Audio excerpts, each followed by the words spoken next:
pumasok sila to improve the drug war. Itutulong daw. Ma-improve yung drug war by investigating the people fighting the war. Oh. Hindi nyo warranted so yung pagbabawal sa kanila.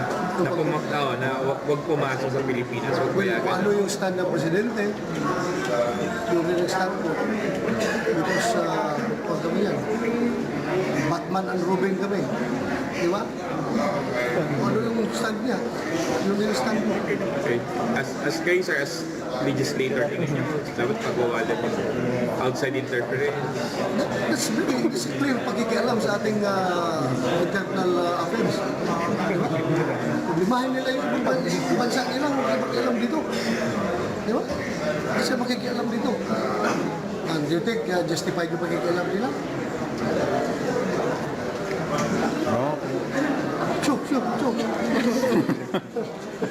You're not welcome. Sabi ng presidente, you're not welcome.